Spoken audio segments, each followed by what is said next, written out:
महिलाओं को आर्थिक रूप से आत्मनिर्भर बनाने के लिए छत्तीसगढ़ के अलग अलग जिलों में तमाम प्रकार की योजनाएं संचालित हैं। हालांकि जरूरी नहीं कि हर योजना धरातल पर सफल हो, पर इस प्रयोग से कई बार ये अंतर जरूर देखने को मिलता है कि जहां महिलाएं झिझक और संकोच के कारण अक्सर ऐसी योजनाओं के क्रियान्वयन में शामिल नहीं हो पाती थीं, अब उनकी ऐसी योजनाओं में सक्रिय भागीदारी दिखाई पड़ती है और उस पर यदि प्रशासन का सहयोग मिल जाए तो सोने पे सुहागा। हम आपको मिलवाते हैं छत्तीसगढ़ के सरगुजा जिले के एक ऐसे महिला समूह से जो करीब 2 एकड़ वाले क्षेत्र में एक डबरी का निर्माण कर एक साथ मछली, बत्तख और मुर्गी पालन कर अपने समूह को एक मॉडल के रूप में पहचान दिलाने में कामयाब हुआ है। और ये संभव हो सका है सरगुजा जिले के कलेक्टर संजीव झा के अभिनव प्रयास से।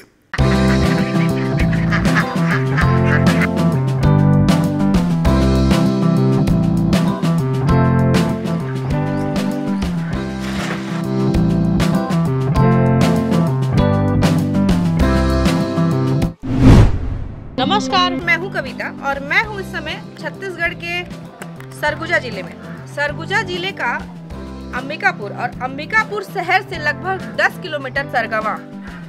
हमने इससे पहले भी आपको खबर दिखाया था कि किस तरीके से महिलाएं सशक्त हो रही हैं। हम आज ऐसी ही महिलाओं से मिलने आए हैं जो स्व सहायता समूह में जुड़ी हुई हैं और खुद का काम कर रही हैं और सशक्त हो रही हैं। हम उनसे बात करेंगे। मेरा नाम शीला भट्ट है और मैं सरगवा में रहने वाली हूँ और मेरे समूह का नाम है उजाला स्वयं सहायता समूह, जिसमें मैं अध्यक्ष के पद में हूँ और मेरे समूह में 10 सदस्य हैं। बिहान योजना बोलते हैं। अच्छा। बिहान योजना में जब से हम लोग जुड़े हैं और बिहान योजना में जुड़ने के बाद जैसे हम लोग समूह से ऋण लेके और ऋण लेने के बाद फिर इसको हम लोग शुरू किए हैं। अच्छा। और इसको शुरू किए हैं हम लोग अभी जैसे मछली हो गया तो मेरा लगभग 2 साल हो गया है और जो बतख पालन कर रही हूँ उसको अभी लगभग 4 महीना ही हुआ है।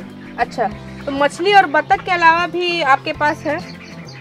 मछली और बतख पाल रहे हैं मैडम, और उसके अलावा मतलब समूह के माध्यम से ही हम लोग ऋण लेके छोटा सा किराना दुकान किए हैं और एक आटा चक्की भी रखे हैं। जैसे घर में मुर्गियों के लिए, बतख के लिए और मछलियों के लिए खाने भर के लिए जो मक्का उक्का लगाते हैं उसको दलिया बना के फिर उनको खाने के लिए देते हैं। पहले तो हम लोग छोटा सा एक डबरी किए थे और उसमें हम लोग जैसे वो किलो हिसाब से तो नहीं है, जैसे एक मछली 1 रुपया करके आता था तो उस पीस हिसाब से जैसे कम करके छोड़े हैं। उसमें हम लोग 200 मछली है ना। उसके बाद उसमें हमको लागत जैसे साल भर में छोटा सा डबरी था तो उसमें हम लोग को 20,000 रुपया साल भर में हो जाता था। अच्छा। उसके बाद हम लोग धीरे धीरे करके और बड़ा सा करके बनाए हैं तो उसमें हम लोग को साल भर में कम से कम 1.5-2 लाख का हम लोग का आय हो जाता है उसमें। अच्छा। साल में हम लोग का 4-5 बार मछली निकालते हैं उसमें से। फिर अगले साल फिर वैसे पूरा तालाब को खाली करके फिर उसमें दूसरा मछली का बीजा डालते हैं। समूह की महिला अध्यक्ष बताती हैं कि जगह कम है, पहले लगा नहीं कि इतने सारे काम इसी एक जगह पर हो जाएंगे। फिर हमें बिहान योजना के बारे में पता चला। हमने संपर्क किया और जिला प्रशासन का सहयोग मिलता गया। आधुनिक तरीके से इसी जगह पर मछली पालन, बत्तख पालन के साथ मुर्गी पालन तथा किराना दुकान के अलावा एक आटा चक्की की शुरुआत की। 10 सदस्यों वाले समूह में प्रत्येक महिला के पास काम है। पहले सिर्फ घरेलू काम के बाद हमारे पास समय होता था, अब इस तरह के काम में लगे रहने के बाद भी घर के लिए समय निकल ही जाता है और आर्थिक रूप से भी हम मजबूत हो रही हैं। अब लगता है घर में खाली बैठने से अच्छा है कि हम इस काम को आगे बढ़ाएं। बतख हम लोग इसमें 500 बतख छोड़े थे और ये लगभग 15 दिन का बच्चा था। अच्छा। हाँ, और इसको हम लोग बिलासपुर से लाए थे और इसमें हमारा लागत लगा है 25,000 रुपया है ना। और अभी 4 महीने का हो गया है।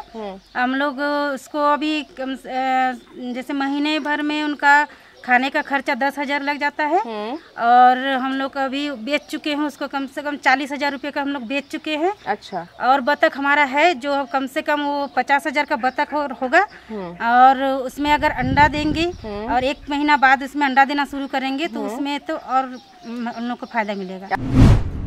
कलेक्टर सर को धन्यवाद देना चाहूँगी। तब महिलाओं के लिए जो समूह बनाए हैं बिहान योजना के तहत, और उनको मतलब बहुत ही मतलब लाभ देते हैं।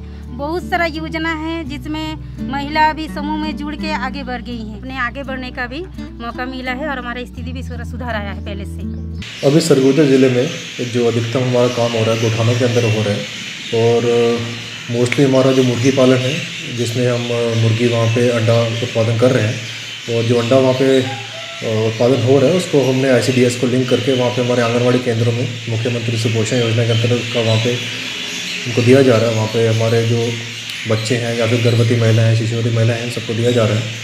मोरोवर हमारे यहाँ पे जो डबरी निर्माण हुआ था, और डबरी निर्माण जिस हितग्राही का हुआ था उनके डबरियों में हम अभी मछली पालन भी कर रहे हैं, जिसमें अच्छी क्वालिटी का जो बीज है वो या तो कलकत्ता से हम मंगवा रहे हैं या तो लोकल हम बीज यहाँ पे उत्पादन कर रहे हैं। उसका काम भी काफ़ी अच्छा यहाँ पे हो रहा है। और कुछ क्षेत्रों में हम यहाँ पे बतख पालन भी हमने यहाँ पे स्टार्ट किया है। वो भी छोटे स्केल पे है, परंतु जैसे उसका इंटरेस्ट लोगों में जागरूक होगा तो उसको हम आगे एक्सपेंड करेंगे। इस दौर में हर कोई महंगाई की चपेट में है। यदि सरकार हमारी मदद कर रही है तो हमारी इस मेहनत से हमारी आय में भी बढ़ोतरी होगी, जिससे परिवार को चलाना हमारे लिए आसान होगा।